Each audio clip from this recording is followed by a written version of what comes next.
Intermediate की जो परीक्षाएं है सिर पर है और 2 फरवरी से प्रारंभ होने जा रही है परीक्षा। तो इसमें इतिहास का विषय जो है बड़ा ही महत्वपूर्ण है और 100 अंक का होता है। तो इसमें सबसे महत्वपूर्ण जो चैप्टर है भारतीय संविधान का निर्माण है, जो इसका 15वां और आखिरी चैप्टर है। इससे बहुत सारे प्रश्न सब्जेक्टिव और ऑब्जेक्टिव दोनों में पूछे जाते हैं। तो आज हम लोग बड़े ही आसान शब्दों में सीखेंगे और इसका सर्जरी करेंगे कि भारतीय संविधान का निर्माण कैसे हुआ और किस किस चरणबद्ध प्रक्रियाओं के तहत हुआ, किन लोगों का योगदान था और कैसे कैसे इन संविधान की प्रक्रियाएं पूरी हुई। तो सबसे पहले हमको ये जानना होगा कि इसकी भूमिका के बारे में। तो सबसे पहले भारतीय संविधान के जो निर्माण की जो बात हुई वह प्रथम दर्शन के रूप में 1895 ईस्वी में स्वराज विधेयक के तहत हुई और यह विधेयक बाल गंगाधर तिलक जी ने तैयार किया, इसीलिए इसको तिलक जी का स्वराज विधेयक कहते हैं। इसमें संविधान बनाने की बात हुई। बाद में 1940 ईस्वी में अगस्त प्रस्ताव लाया गया और क्वेश्चन पूछे जाते हैं कि अगस्त प्रस्ताव से आप क्या समझते हैं। तो अगस्त प्रस्ताव में कहा गया कि भारतवासी स्वयं अपने संविधान के निर्माण करेंगे और उसी समय भारतीय संविधान के निर्माण करने की बुनियाद पर ही लोगों का मंतव्य एकजुट हुआ। उसके बाद कैबिनेट मिशन योजना जो 1946 ईस्वी में लागू हुई और उसको लाया गया, उसमें पहली बार भारतीय संविधान के निर्माण की नींव पड़ी और इसमें कहा गया कि एक संविधान सभा का गठन किया जाएगा और वह संविधान सभा ही भारतीय संविधान की निर्माण करेंगे। तो उस संविधान सभा को गठन करने के लिए कुछ प्रारूप तैयार किए गए। तो 1946 ईस्वी में जो संविधान सभा तैयार की गई, उस संविधान सभा में 389 सदस्यों की निर्वाचन की बात निर्धारित हुई।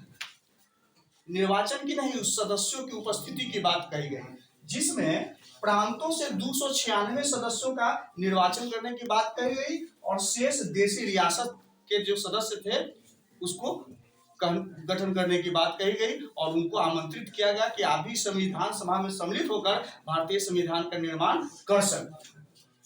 तो उसमें से 296 को सदस्य का इलेक्शन हुआ। 10 लाख आबादी पर एक व्यक्ति चुना गया और चुनाव किया गया और जो इलेक्शन हुए, चुनाव हुए संविधान सभा के लिए, उसमें उस समय कांग्रेस को 208 पदों पर जीत हुई और मुस्लिम लीग को 73 पदों पर जीत हुई।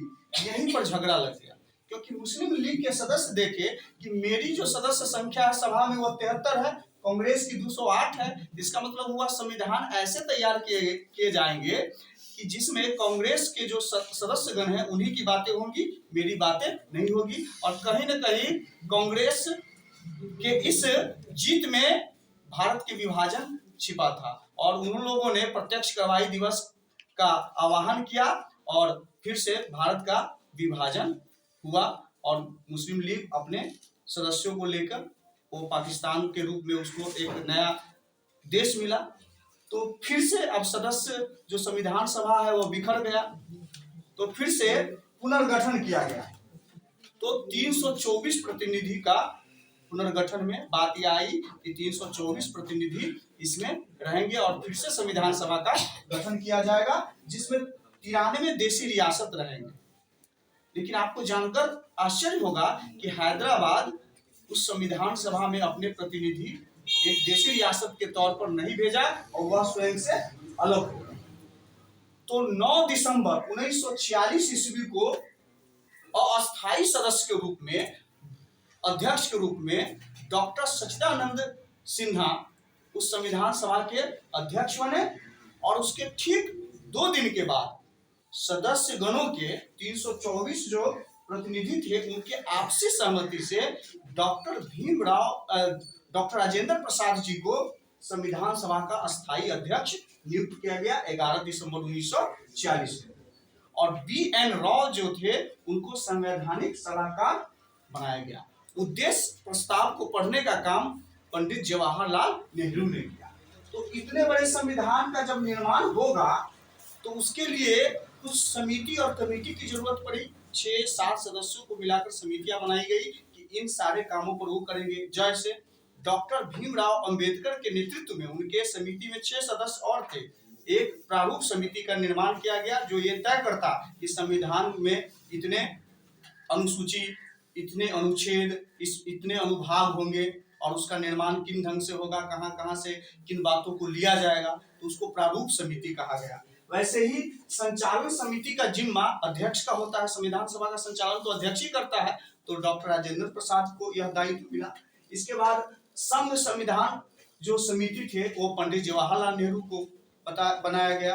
उसके बाद प्रांतीय संविधान समिति के जो अध्यक्ष थे वह सरदार वल्लभ भाई पटेल बने और ध्वज समिति के जो अध्यक्ष बने वह कृपलानी साहब बने। और इसके बाद संविधान सभा की प्रक्रियाएं प्रारंभ हुई और 2 वर्ष 11 महीने 18 दिन के बाद 26 नवंबर 1949 को भारतीय संविधान बनकर तैयार हुआ। लेकिन इसे लागू 26 जनवरी 1950 को इसलिए किया गया कि सबसे पहली बार 26 जनवरी 1930 को सिंधु रावी नदी के तट पर भारत के कुछ नेताओं ने सबसे पहले भारत के स्वराज की बात कही और प्रथम आजादी दिवस मनाने की बात कही गई और उस बातों को यादगार बनाने के लिए भारतीय संविधान को 26 जनवरी 1950 को लागू किया गया।